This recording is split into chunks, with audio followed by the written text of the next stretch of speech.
I'm Maud, and for the first 33 years of my life, the most thrilling event was the day my accounting firm made the leap from PC to Mac.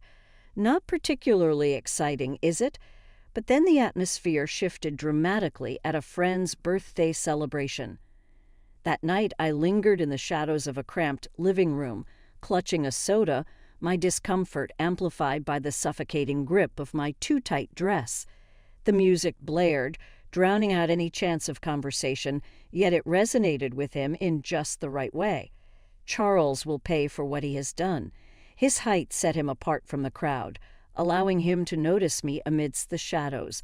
He approached with a swagger that sent a thrill through me, igniting a fire of anticipation. "Hey, you must be Maud, correct?" His voice cut through the loud bass, sharp and unwavering. "Oh, and who might you be?" I took a slow sip of my drink, masking the storm brewing inside me. "Charles, I notice your presence lurking in the shadows. Do you mind if I take a seat beside you?" He lingered in silence, his presence heavy beside me, as if the air crackled with unspoken intentions.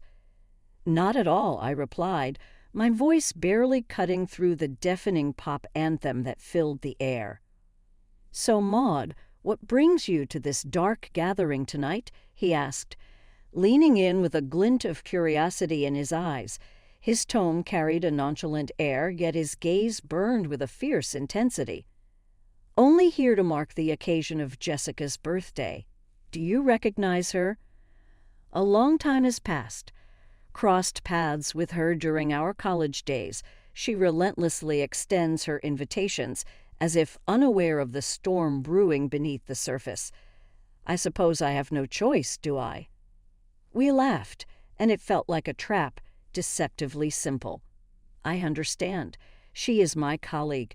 She's quite difficult to refuse, an accountant, isn't she?" She brought it up. He nodded, a knowing glint in his eye, as if the truth had been whispered to him long ago. "That's right. Numbers are my game," I said, even though I normally found nothing funny about spreadsheets. "Sounds fantastic." He grinned, and I had no idea if he was mocking me or not. "Oh, quite sure. In the accounting field, everything is wild parties and big stakes." We laughed once again, and I relaxed, speaking to someone sincerely interested in what I had to say. It was novel, thrilling, and a little frightening. Nodding towards the backyard, he said, "You want to grab some air?" I nodded, appreciative of a quiet escape. Outside, the chilly air was welcome. "What then is a guy like you doing in a place like this?" I asked, attempting to project more confidence than I felt. "I suppose just looking for some fun, and maybe someone cool to hang out with," he remarked, grinning to cause his eyes to crease at the corners. We covered everything and nothing, movies, books we liked, how he was into graphic design, but stuck in a corporate job he didn't love. We seemed to know one another for years. He got out his phone as the evening descended. "Is your number available? Ma, I truly would like to see you once more." Not used to this type of focus, I hesitated, yet something about him felt right. "Sure," I typed my number into his phone. He grinned. His whole face came alive. "Excellent. I'll phone you. We ought to go out, just the two of us." "Sounds good," I said, tummy turning around. A part of me still in shock that this was my reality now, I watched him go. Perhaps turning 33 was not that horrible after all. Perhaps that was only the beginning of something quite remarkable. The days following Charles's call seemed to pass in a haze. I was getting dressed for our first date before I realized it. Since I had not much expertise in this field, my nerves were erratic. Though nothing extravagant, I decided on a basic blue dress, hoping it would work. Charles picked me up right on 7. Though it lacked flair, his sleek, well-kept vehicle fit him. He gave me a smile as I arrived that may knock you off balance. "You look wonderful, May." "Thanks," I said, most likely with a tomato's scarlet cheeks. "You also look great." Dinner was at this small, friendly French restaurant. Though my stomach was doing somersaults, he thought the dish smelt fantastic. We ordered pasta, he with some expensive sauce and me with basic marinara. He spun his spaghetti deftly onto his fork. "So, Maud, tell me something about you that no one else knows." I laughed and toyed with my meal more than I ate it. "Well, I'm pretty boring, but I guess not everyone knows I can solve a Rubik's Cube in under a minute." He brought his eyebrows up. "Really? That's really interesting now. You have to show me sometime." "Sure," I murmured, beginning to let go a little. "Based on you? Exists any latent ability?" Grinning broadly, he said, "I make a mean breakfast burrito. Best you'll ever have. I'll treat your word for it as official. Perhaps you might show it sometime," I said, teasing. The talk went, and for the first time in a long time I felt precisely where I was meant to be. The next few weeks whirled around. We seen one other all the time. Charles would visit after work, and I would meet him close to his workplace for lunch. He showed me his preferred areas throughout town, including small corners I had never noticed before. It was similar to first-time city exploration. When he asked me to meet Brian and Camille, his parents, things started to change drastically. Their simple, comfortable abode was devoid of decor but loaded with pictures. The second we strolled in, Camille hugged me. She added, holding my shoulders, "Oh, we have heard so much about you, sweetheart." Charles responded, "She's lovely," and I sensed he was happy.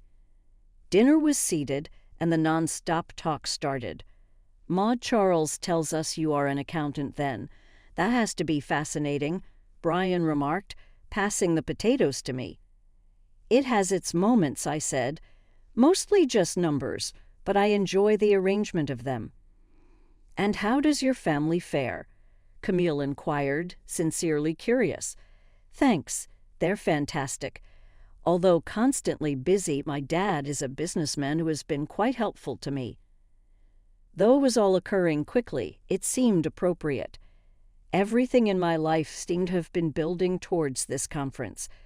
Charles felt like someone at last noticed me for who I was, not just any average Jane accountant. A few months into our whirlpool affair, one evening we were strolling down the riverfront. It looked much like a postcard as the city lights bounced off the ocean. "Maud, I've been thinking," he said, halting to turn around. "Yes?" My heart beginning to race, I asked. "I object to waiting any more. Though I understand this is quick, will you marry me?" My universe altered just like such. Not hesitate, not uncertainty. Just a basic, "Yes, Charles, I will be married to you." The world didn't end there either. Not long afterward, I brought Charles to see my father. He went right to Charles, loving his direct approach and clear affection for me. "He's a good man, Maud," Dad added, approvingly, meaning the world to me. We then tied the knot. Though not very grand, the wedding was ideal for us. Something I never would have expected. I even came to enjoy how I looked in my wedding dress. Grinning broadly, I shared my happiness with friends and relatives by posting pictures on social media. Life gained up speed after the wedding, not slowed down. Before Charles proposed something major, we hardly had time to enjoy our wedded happiness. One evening, as we examined another box of wedding gifts in our small flat, he said, "Hey, Maud, I've been thinking. How about we move in with my folks?" I stopped and held a coffee mug in hand. "Live with your parents?" He nodded with a serious glance. "Yeah, they're not getting younger. If we were around to assist, I would feel better. It also would save us some rent expenses." Making sense, but moving in with the in-laws, that fell inside the realm of sitcoms. "Are you sure they would want us there constantly?" "Absolutely," he gave me his assurance. "Mom has been hinting about it from our engagement forward. Come on, it will be fun." 3 weeks later, our life crammed into a pile of boxes were being hauled up to his parents' house. Before we ever got out of the car, Charles's mother, Camille, was waving from the porch. Pulling me into a rather too tight hug, she said, "Oh, Maude, we're so thrilled to have you both here." Charles's dad, Brian, gave him a backup clap. "Welcome home, son, and you also, Ma." The house was small, crammed with furniture that seemed fit for a museum, the museum of the 1970s. Though I attempted to keep a grin on my face, I was already missing our tiny flat. Charles picked up on my reluctance. "It is going to be fantastic. You will see," he said softly as we carried boxes into. The first several days were a learning curve. Camille was lurking around our room, constantly asking whether we needed anything.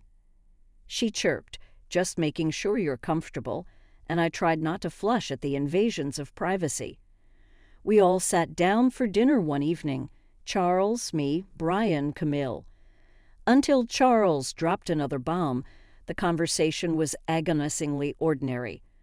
"So the house needs some major repairs," he said nonchalantly between bits of meatloaf.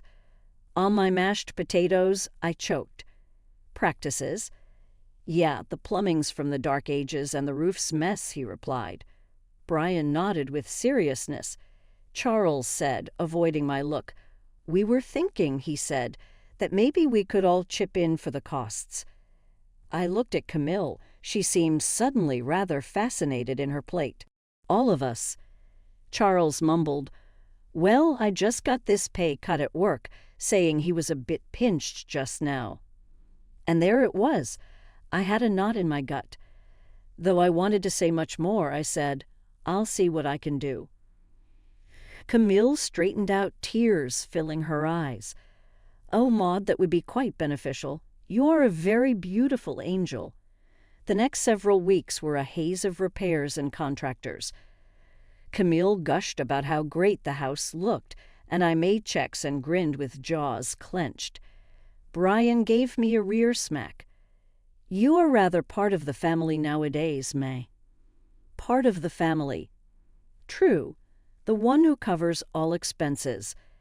After yet another round of costly improvements, one especially taxing day left me very exhausted. Weary, I dropped on our bed. Charles dropped in to sit next to me. He sounded nearly real when he said, "Thanks for handling all this, Maude." "It's fine," I said, fixed on the ceiling. I simply hadn't realized how much it would be. He put his hand on mine. "All of it will be worthwhile, right? This is for our future." Our future? I repeated, not sure whose future we were creating anymore. Laying there and listening to Charles's consistent breathing, I started to question whether moving in was the best choice. But going back now is not possible. I had to see it through in this great depth, whatever the cost. The house looked fantastic following the renovations, almost as though something from a magazine. Though I was under financial pressure, I felt a little proud gazing about. To commemorate, just the four of us, we decided to have a modest dinner party. That is the moment everything unexpectedly changed. Camille quieted us out of the blue as we were in the middle of dinner, laughing and storytelling. The room seemed weighty all of a sudden. Her eyes went wet as she turned first from Brian to us. Her voice faltering, "We need to tell you both something important," she added. Charles and I cast glances at one another. "What is happening?" I asked, my tummy getting tight. Brian let a long breath. "The house is mortgaged, quite heavily indebted. Should we fail to pay off the loan in 3 months, the bank may take $300,000 away." My fork dropped on my dish. "Who? You imply that all the repairs we recently paid for." Camille began to wither. "After the repairs and everything, there's just no way. We were embarrassed and thought we could manage it." I thought I was in a terrible dream. All the money, all the work, for a house that was hardly even safe. "What then are you saying right now?" My voice sharpened more than I had meant. Charles began, his eyes avoiding mine. "Well," he said, "I was hoping maybe, Maud, you could talk to your father." "Are you honest?" I snapped, my voice getting higher. "Ask my dad for $300,000? Charles argued. It's just, after his help, the house would be secure for us, for our future. Camille's crying got louder, and I started to feel like the villain in this insane scenario. "Please, Ma, our house here is for decades we have lived in this house." Though the weeping and the pleas sapped me, I was enraged. "I'll think about it," I said at last, caught. I phoned my dad the following day, gingerly outlining the circumstances. He agreed to help, surprising me only on one condition. "I'll give the money, Maud, but only with a formal agreement, a receipt," my father said. "I want all of this recorded." Charles wasn't happy when I told him about his dad's illness. Why must it be so official? Surely he could simply trust us. "This is $300,000, Charles. It's a lot of money, and he's just being cautious," I said, sensing the gulf separating us widen. "He'll get his paperwork," Charles said, obviously irritated. The money was moved, and the paperwork was compiled. Constantly thanking me, Camille and Brian were relieved. But between Charles and myself, the air had altered. Coldness not before experienced existed here. Tragic events happened just as I felt my life could not get any darker. Suddenly, "Maud, it's your Kayla" at signs. Her voice came through the call, choked and unsteady. "Your dad suffered a heart attack. Negative." My heart went to my stomach. "What? How are he?" "He missed it. Darling, I'm so sorry."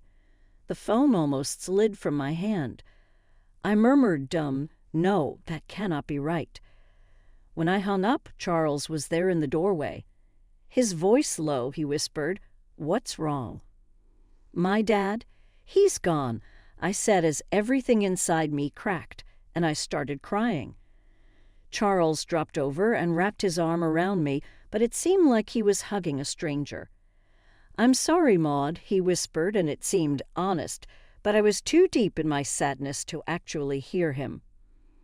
Weary from another demanding day of organizing a funeral and handling agency business, I arrived home earlier than usual. Although I thought the house would be silent, I heard voices from the living room as I put my key into the front door. Speaking to his parents, Charles was clearly frustrated and disgusted. "I cannot continue to do this. Living with her makes me nuts. She is just too much," Charles grumbled. Usually so gentle and patient, his mother answered in a harsh whisper, "You have to hold on a bit longer, Charles. About those receipts, we have to decide what to do. They were there in your father-in-law. Meg currently possesses them." "The sooner I get out, the better," Charles replied. "I will grab those receipts and destroy them. Then I will start all over again with that rich beauty I told you about." Charles spoke with cold, deliberate clarity. I got a cold running down my back. I was grieving my father here, and the people I thought I could rely on were conspiring behind my rear. I came to see the family I lived with was not the loving family I had hoped for. Rather, they considered me as a means of solving their money problems. Shock blended with wrath, but I knew I had to cool off. I loudly slammed the door, as though I had just arrived and disturbed their plotting. "Oh, Maud, you are back early. With reference to the funeral preparations, how did everything go?" Camille's voice changed right away to one of concern. Her eyes widened in imitation innocence. I started to smile, my tummy rolling over. "Everything is starting to come together. I appreciate you posing this question." I could see the fleeting looks they exchanged as I spoke, their faces a mask of false concern. Knowing their actual color, my skin crawled. But I understood exposing my cards would not be beneficial today. I have to exercise smart thinking. I had to guard what was rightfully mine and maybe even pursue some punishment for their dishonesty. The funeral was austere, the air thick with loss and whispered sympathies. But the actual colors of the family I married into started to show as the ceremony came to an end and we headed back to Charles's parents' house. Charles changed while we assembled in the living room drinking lukewarm coffee. His generally friendly exterior fell apart to expose something darker. Laughing coldly, he turned directly towards me and dropped the bomb. "Maud, pack your belongings. You have to get away. Right now I have someone else under me, someone better." His remarks ought to have felt like a slap. I feigned shock, but before I could reply, Camille interrupted with a snarky chuckle. "We have just enough of you, sweetheart. We merely put up with you for your money." "What about the house?" Fading in and out of the chat, I asked. "The house I paid to fix. The $300,000 I put into it." Camille laughed harder than if I had told the finest joke of the year. "Oh, sweetheart, we own this house. You're nothing here." The smile of Charles became wider. "And those receipts you really take great satisfaction in? Located them in your dad's house and torched them. They have disappeared. I let them assume they had prevailed for a brief period. Then, though, I couldn't help it. I started laughing, not sure what I was reacting to. Their teeth wavered. "Why do you find yourself laughing? What's so humorous?" Charles inquired. Still laughing, I dabbed at a tear in my eye. "You three are so pitiful. You believe you to be quite clever.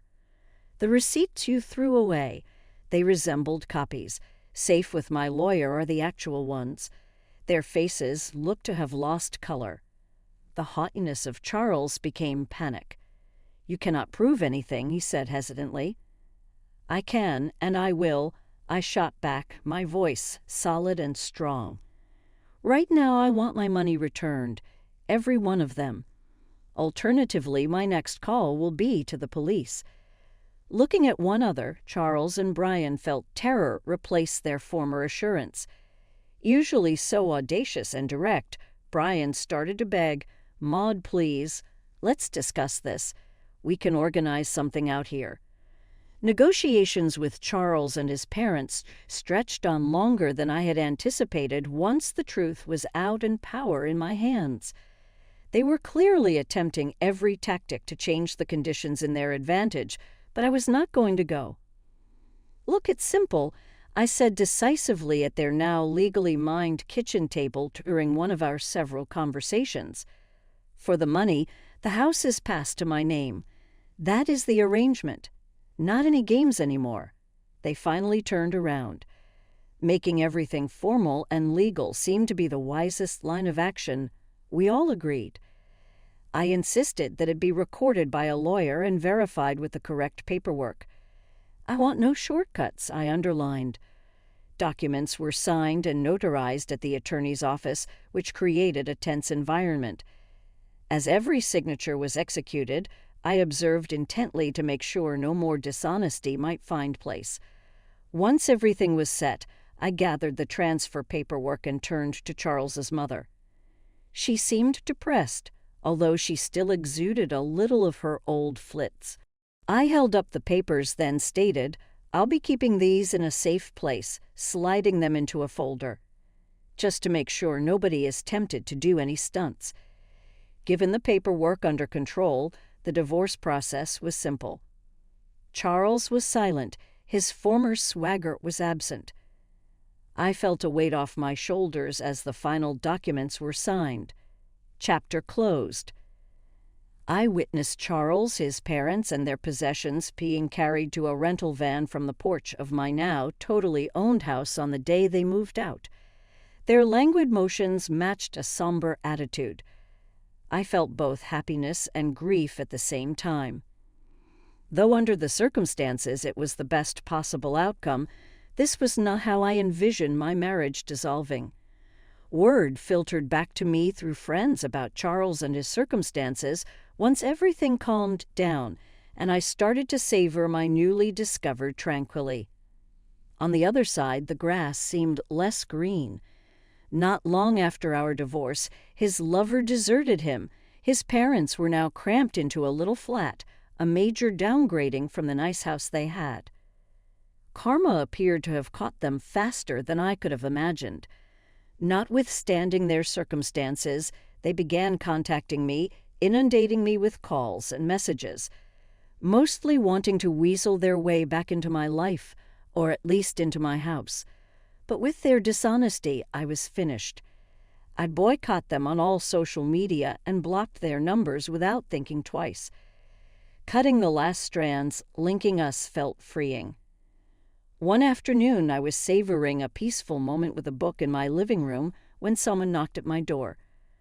Looking through the peephole, I saw Charles standing there, a sorry man clutching a bouquet of flowers. The arrogance of it made me laugh. Opening the door, I laughed straight away at seeing him. "Really, Charles? Flower questions?"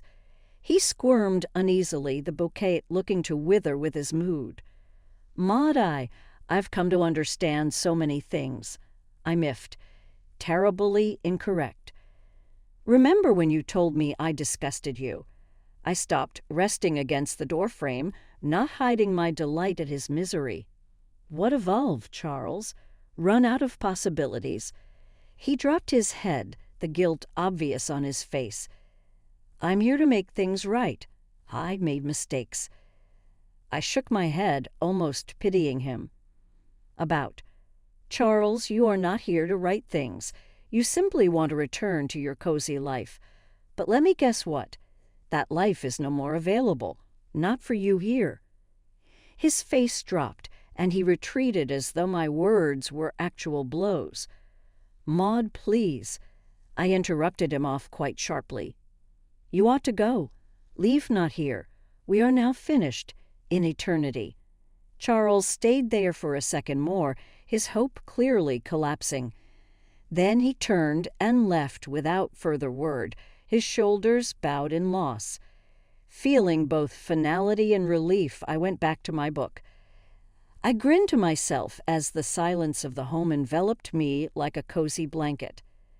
It was a quite different contrast from the anarchy that used to occupy this area. Now, all of the continual noise, the anxiety, the dishonesty disappeared. At last I could inhale deeply without weight of concern on my chest. At last I was at ease, living life as it came.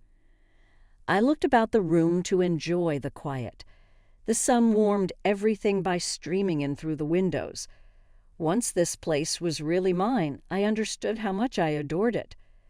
Once witnesses to conflicts and machinations, the walls now seemed to reflect peace and tranquility. Remembering how imprisoned I felt, I considered the days of upheaval and control. Charles and his family have taken financially and emotionally from me so much, but today they were permanently out of my life. That cannot be changed with any bunch of flowers or charming conversation. Their attempts at control of me were over. I felt triumphant as I finished my tea and went back to reading. Though I had experienced heartache and treachery, I had emerged on the other side stronger.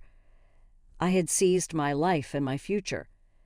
The tranquility I experienced right now was much sought after and rightfully achieved. I was finally really free. Free from dishonesty, free from lies, and free to lead my life as I so want. Before me, the future opened out with lots of chances. Knowing that whatever lay ahead, I was ready for it, I grinned once more.